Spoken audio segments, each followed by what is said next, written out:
right, hi everybody. My name is Pete Hammond. I'm going to moderate today. And did y'all enjoy Tick Tick Boom?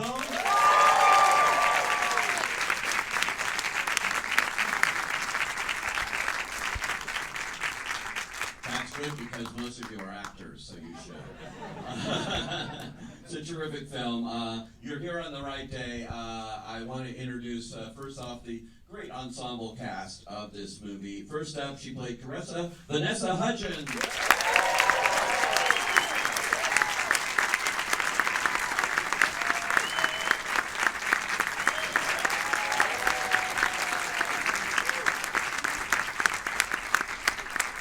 And as Michael, Robin de Jesús.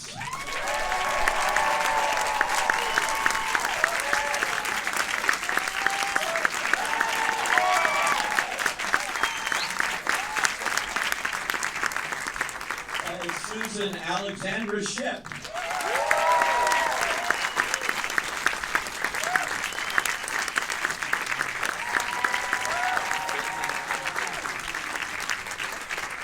And as Jonathan, Andrew Garfield.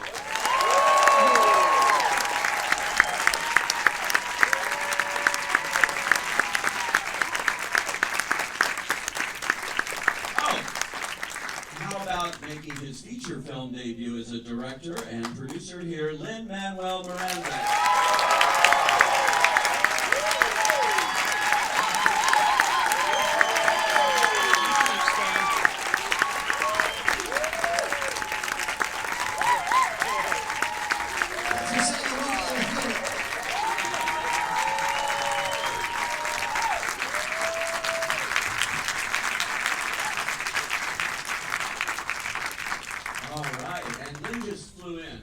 From New York, just for you guys here. So,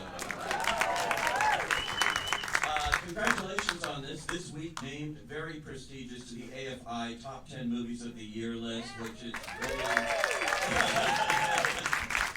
first film as a director. That's quite an achievement, and this is too. But it's been a long road to get to this point too. I'm wondering. Tell them the inspiration that you had here, because Jonathan Larson was so instrumental in your own career and aspirations, I think. Absolutely. I saw Rent on January 16th, 1997. I remember because it was a birthday present from my girlfriend, and we sat in the last row of the mezzanine of the, not the Rich Rockers, that's my theater, the Nederlander Theater on 40th Street, and it was, again, it felt like a personal attack. All I ever wanted to do was write songs and make movies.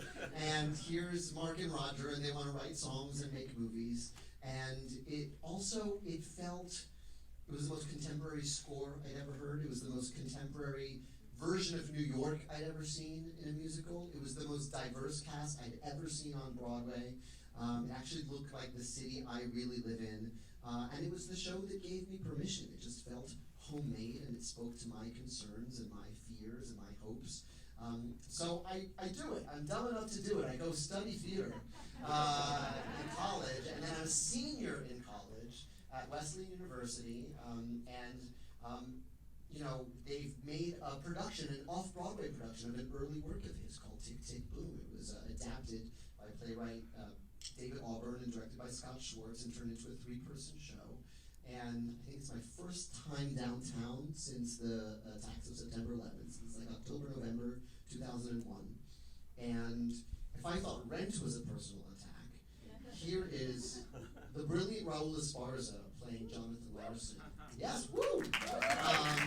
Jerry Dixon, Louis Spanger, and it's even more personal. It's the same concerns, but even more concentrated. And I don't know what anyone else experienced at that show. For me, it was like, hi, Lynn, in the 10th row. It's Jonathan Larson.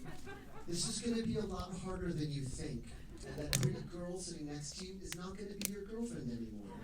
And she studied acting, but she's going to get a real job because she's going to get fed up with all the rejection that comes with acting. And all your friends who are studying to be filmmakers, theater makers, they're all going to get real jobs.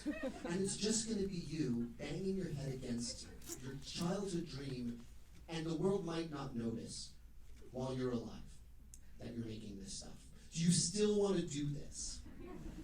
And it was very clarifying for me because I felt like after a long walk after that show, I think I walked home to Washington Heights all the way from 14th Street.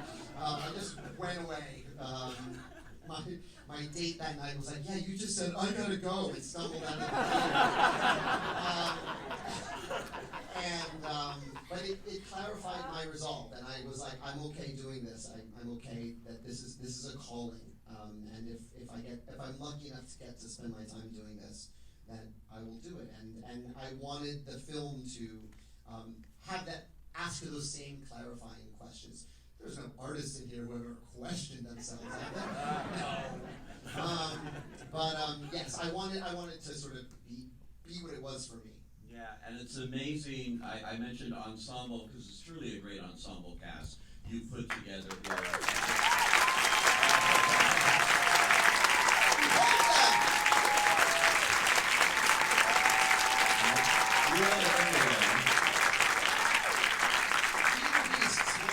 Yeah, and they recognize it here too. Let me start with you, Andrew. I don't believe you were known as a singer, to my knowledge of your career before this film.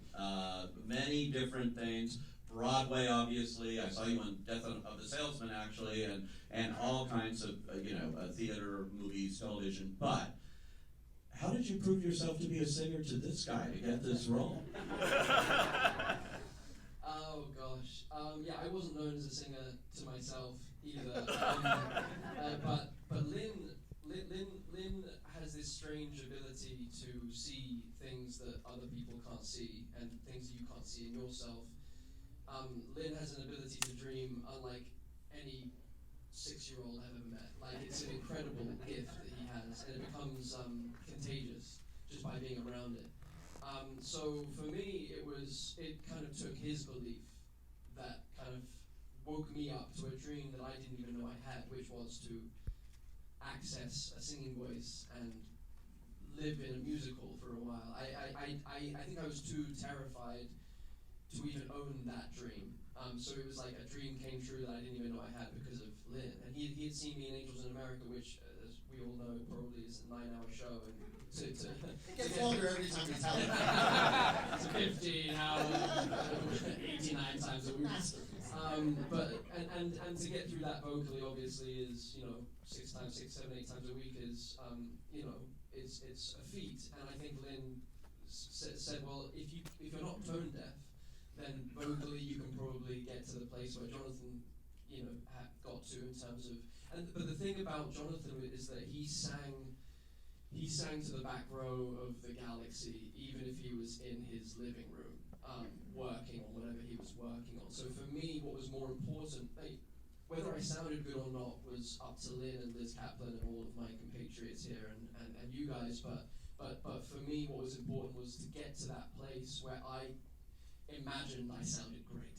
You know what I mean? Where I could fully sing with every single cell with my soul coming out of my throat like Jonathan sang. Because Jonathan was singing for his life, for the life of his friends, and most specifically, of course, for the life of... It was life and death in a literal way, of course, for everyone around him that was getting sick and in lots of cases dying of AIDS. This lost generation of artists in New York at the time. So his music wasn't just music, it was transcendent. It was like that AIDS memorial quilt. It was a piece. He was making art that was fighting for the soul of his country and the soul of the individuals that were around him and for their for their heartbeats. So for me, it was like I have to make sure that I can fully commit, fully embodied that Jonathan style of singing. And so Lin was generous enough to provide me space and time and resources, and Liz Kaplan, who's an incredible singing teacher that I couldn't have done this without, and this incredible cast of incredible musical theatre thoroughbreds that I'm just in deep admiration of. And they all kind of grew this garden that I didn't know I had in me, and allowed it to bloom with love and with care and with water and with a lot of attention. And it was so I'm eternally indebted to Lin and to everyone here for allowing that. Good choice. I mean, that's really, it's a remarkable performance. I was at the premiere here in Hollywood, and everyone was walking out going like, singing your praises here, you know, and seeing a new part of your talents. It's really great. And Alexandra, terrific in this film.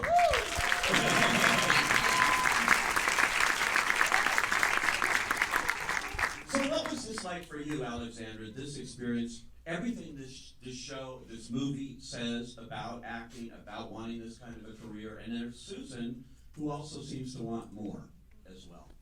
Well, I think what's really interesting is Susan and Michael define what success looks like for them and what failure looks like for them. So when she's saying, I want to go to the Berkshires and I want to start teaching and really get back to training, that in I think a lot of ways looks like failure to Jonathan, who's like, I can't move away, whereas for Susan, it's like a way in which she can go and work on her craft and level up.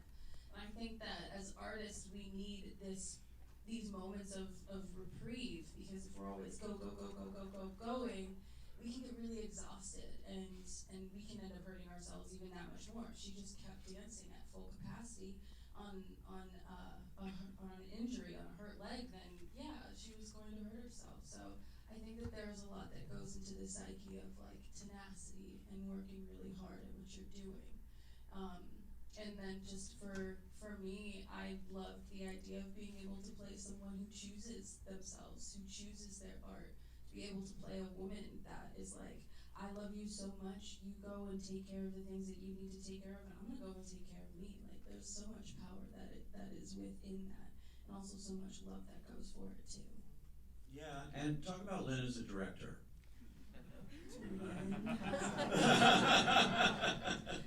Terrible. Not too bad. Literally the best. I think that what is really fun, one of my favorite things about working with Lin is that when we get on set, he has an idea about what he sees for this scene, and we come as actors with our own ideas and our own interpretations of the lines, and then it becomes a collaboration. And it's so much fun to be like, okay, and then what if she was like, and then it's like, oh yeah, that's gonna be so good. And Lynn's got his ideas of how he's gonna shoot it. And I'm like, okay, your camera's over there, make sure I hit my light. And like, get my moment, you know what I mean? And it becomes this like double Dutch back and forth collaboration that's just really fun and refreshing, and you get to set and you're ready to play. You know, like Andrew said, we got to play with Lin, and he was down to play with us, and he was like, oh, dang. I'm all ready to play, let's go! Like, it's just the most fun. We have the most fun. And, like, do cool stuff. But it's fun. It has to be fun. Yeah, well, yeah, that's the name of the game, too. Robin, you are a firecracker.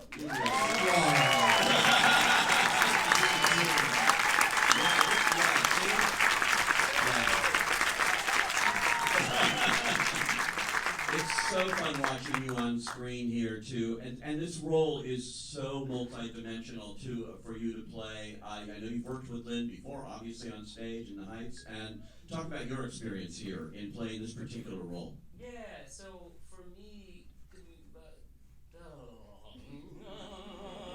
they call me Mr. Pig. Okay, no. Boomba Amy, that's just like, that's what allows me to just release. For me, coming off from Boys in the Band, I wanted to be really, really intentional about what I did next, and you know, navigating being out queer Latino since the beginning of my career. It's really interesting navigating the fact that, like, I feel like I'm always trying to claim my land back. Like, I was like, I'm gonna take this back from my ancestors and take this back. And what I mean by that is, you know, very rarely do I get to have an out gay character that is just so meaty and layered and like and full bodied, and that I actually get to play. The bulk of my work is queer, but in filmmaking, sometimes it's hard for a gay man to get a gay role. So that was like the really cool thing about this character, and the insertion of all my Latino and Black and brown ancestors who were erased from HIV stories. Like, my mere presence, Lin allowing me to be in this role is like an insertion in time of my ancestors and my elders that I never got to meet. And so that was really cool. But also for Robin, I was looking to do something nuanced and subtle and completely different from always played big characters, and so I wanted to experience something more tethered that would allow me to showcase maturity. And so when I saw this, that was like what I saw. I was like, that's the goal. That's what I'm looking for. And I just assumed that some singer turned actor was gonna get it, but the beauty of Lin and his platform is that he's able to make his blessings multiply as Latino director, writer, performer, So he sees me, and when I say he sees me, I mean he fucking sees me. and so he brought me into this film, and then all of a sudden I realized the full circleness of Jonathan Larson. I made my Broadway debut in Rent. The first time I saw a black and brown face on the cover of a Broadway cast recording was Rent. Working with Lin was the first time I got to work with a cast that was all Latino as well within the Heights. And so it's just beautiful, the blessings Jonathan gave me were passed down to Lin, which are passed down to me. And now being in this business 20 years, it's all of a sudden there's repeats in who I'm getting to create with. And there's so much fun and joy in just coming back home to an old friend that allows you to work with such comfort and ease, which then allows you to just focus on the work. And for me, I feel like the result is the best fucking work of my life. I'm so proud of this movie.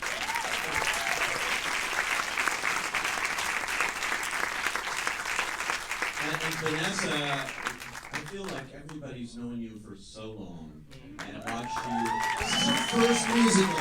Which is, yeah, right.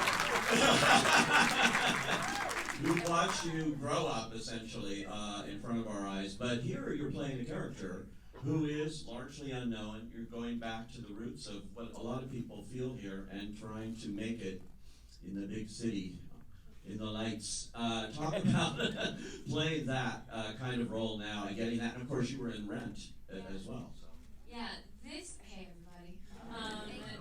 This project was really special and felt like I was genuinely going back to my roots because I grew up doing musical theater. I was very shy as a kid. I would hide behind my mom, but I loved performing. I would always sing around the house, dance around the house, and so my parents were like, we gotta do something with her because she's just performing for us and it's too much. It was just a disaster. So they put me in classes, and in musical theater is where I found myself. It was where I knew that I could hide behind a character, and I knew that I had lines, and that gave me the confidence to speak up. And slowly that started dribbling down into my own personal life, and allowed me to just open up to the world, and feel way more confident. So being able to do this and play this part where I'm supporting someone that I love, someone who is Jonathan Larson, who we all love so dearly, and Andrew as well, who is just crushing it, seeing my guy come to set every day, doing new things, new Jonathan-isms. I'm so happy to be supportive, and just to sing the harmonies, because oh my god, I love singing harmonies so much. But it was just such a blast. I think this cast, this story, we all know how unique and special and spirit-filling it is for all of us, each in our unique ways. And I think that it really shows because we have a certain magic in all of us that we all get to bring to this, with Lin leading the way. It was just it's a magic train. It's a magic train, guys. It is indeed. One thing I love, when I saw this movie, I got a bunch of notifications from Netflix and other things. They send to critics and say, please do not spoil this number, the Sunday number, the Broadway number, which is just phenomenal. So I was not allowed to do that. I so wanted to spoil it, to share it with everybody, because it was one of the most amazing musical numbers I've ever seen. But it so fit here for the love of theater, for the love of Broadway, like nothing I've seen in a long, long time. Can you talk about that particular number? They've now seen it, so I've got no spoilers here in this number. Well, listen, this is, and it's doubly poignant in the wake of Steve's passing, of course, but Jonathan Larson wrote this love letter to Sunday in the Park with George, his favorite Stephen Sondheim musical, and he only ever performed it as a one-man show. The only way Jonathan ever heard it was himself playing it at a piano, maybe with Roger Bart singing backup.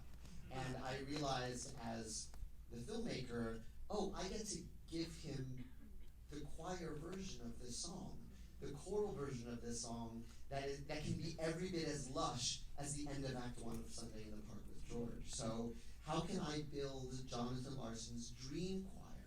And how can I also make it sort of this galaxy brain moment that it's not just the heroes of Jonathan, like Bernadette Peters and Andre Shields and Felicia Rashad and Chita Rivera, but also he has this moment that's bigger than even his imagining, and he's going to see the cast of Rent, even though canonically he has not met them yet. And he's going to see the Schuyler sisters and Beth Malone as Alison Bechtel in Fun Home. And amidst all of that, what to me I think actually the most important part of the movie is when he grabs Freddie and he puts him in the painting, because that's actually what he did, is he took his friends and his community and put them on the same playing field as the legends he loved. So that's always a really sort of poignant part for me. And then, you know, it was also the most stressful 4 days of my life, because we were filming in a pre-vaccine COVID era. I can't get Joel Grey sick. Like we had the entire crew quarantined for 2 weeks because of the different levels of quarantine people could commit to. We had different levels, and people had to be 6 feet from each other. A lot of what you see is not people there at the same time, and because it wasn't possible. So every master shot you see is actually 6 shots of different people at different times tiled together. And so what was supposed to be this like fun, great day on Broadway was like the craziest math problem of our lives. And yet, we were gagging. I think I invited Robin to set, even though he's not in the number. I was like, Cheetah's here, Robin, Cheetah's here.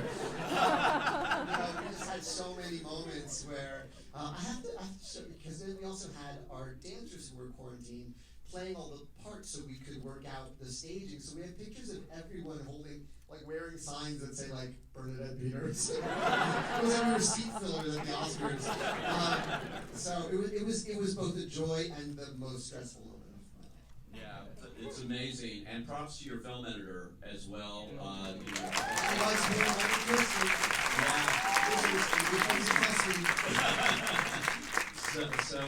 So good for all of you. I just got to signal that we don't have much more time left, but I have to give you all props, and you can tell beyond actors and beyond anybody, you know, this movie is resonating, which is really good, and it's a Valentine definitely to actors as well. So congratulations to all of you. And they have to go to another thing, so I'm going to let them go up here, and if you can just stay seated until they exit here, and thank you guys for coming. Thank you for seeing movies in the theater.